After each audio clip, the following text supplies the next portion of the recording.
Nah, pada pertemuan kali ini kita akan membahas mengenai peluang teoretik. Sebelum masuk kepada makna peluang teoretik, kita harus tahu dulu nih contoh soal atau contoh masalah yang termasuk ke dalam peluang teoretik.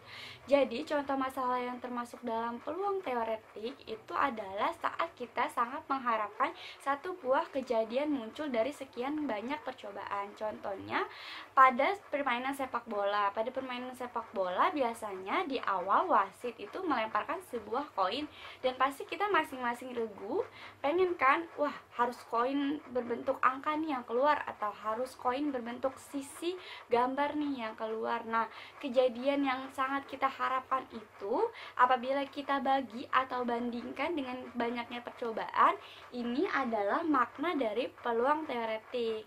Nah, menurut kamu sendiri, apa peluang teoretik itu berdasarkan contoh masalah yang sudah saya berikan? Ini, pada pelemparan satu buah dadu, tentukanlah munculnya mata dadu prima. Jadi kalau pada peluang empirik itu dia nggak punya syarat ya, dia bisa ketika kita melempar apa yang terlihat, cukup seperti itu aja. Tapi kalau misalnya pada pelemparan di peluang teoretik ini dia ada syaratnya, misalnya kayak gini, munculnya mata dadu prima. Prima itu sebagai suatu syarat. Berarti kita harus menentukan dulu ya, seperti di awal. Yang pertama adalah ruang sampel. Ruang sampel itu kan berarti S, ruang sampelnya. Karena satu buah dadu berarti ruang sampelnya itu ada 1, 2, 3, 4, 5, 6. Atau NS-nya adalah banyaknya ruang sampel ada 6. Nah, selanjutnya kita akan menentukan titik sampel atau A. Dalam menentukan titik sampel atau A, kita menyesuaikan dengan syarat yang ada di sini nih. Syaratnya itu kan adalah bilangan prima. Prima itu adalah bilangan yang tidak dapat dibagi dengan bilangan lainnya. Contohnya di sini adalah 2, 3, dan juga 5.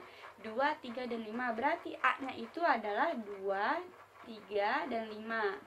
A di sini disesuaikan dengan syaratnya karena dia peluang teoretik. Lalu berarti kita bisa tahu NA-nya adalah 3. Sehingga pada kejadian peluang ini P-nya atau PA maksudnya PA itu adalah peluang kejadian A. Rumusnya adalah tadi kita bisa ketahui NA dibanding dengan NS, atau banyaknya kemunculan yang diharapkan yaitu mata dadu prima dibagi dengan keseluruhannya NS. NA-nya di sini 3, NS-nya adalah 6. 3/6 atau kita bisa bulatkan ke dalam bentuk desimal yaitu 0,5. Selain yang ditanyakan tentang mata dadu prima, pada peluang teoretik ini syaratnya juga bisa kebalikannya. Maksudnya adalah, tadi kan yang ditanya adalah mata dadu prima. Bisa juga syaratnya kebalikan, yang bukan prima. Apabila yang ditanya adalah yang bukan prima, maka kita harus menggunakan batasan nilai peluang.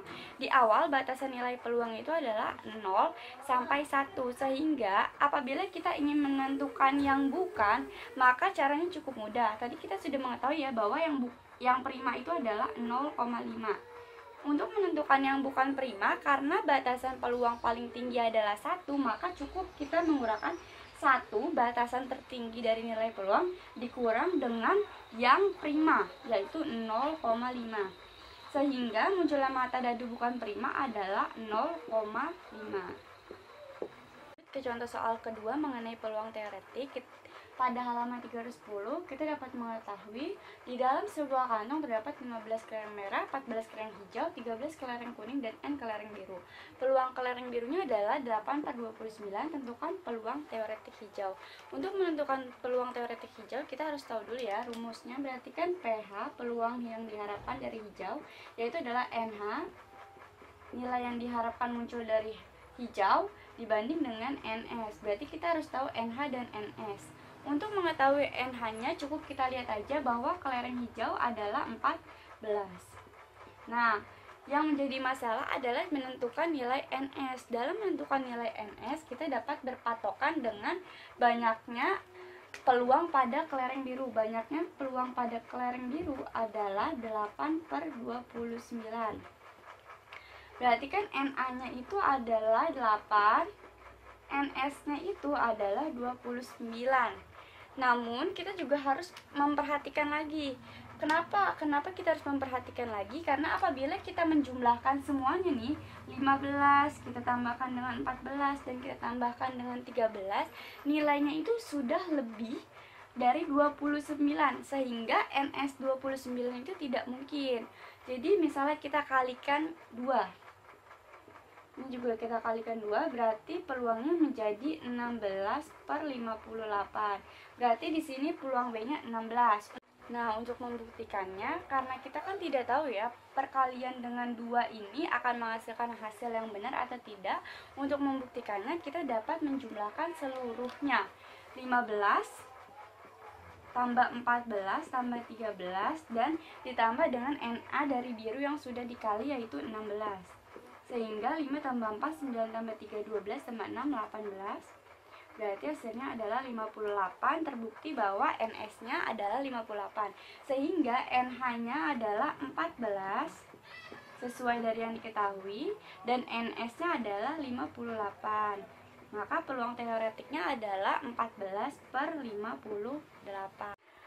Jadi kesimpulan yang kita dapatkan pada hari ini adalah kita dapat mengetahui makna dari peluang teoretik itu sendiri dan membedakannya dengan peluang empirik pada pertemuan di sebelumnya. Menurut kamu sendiri, apa yang dimaksud dengan peluang empirik dan teoretik serta perbedaannya?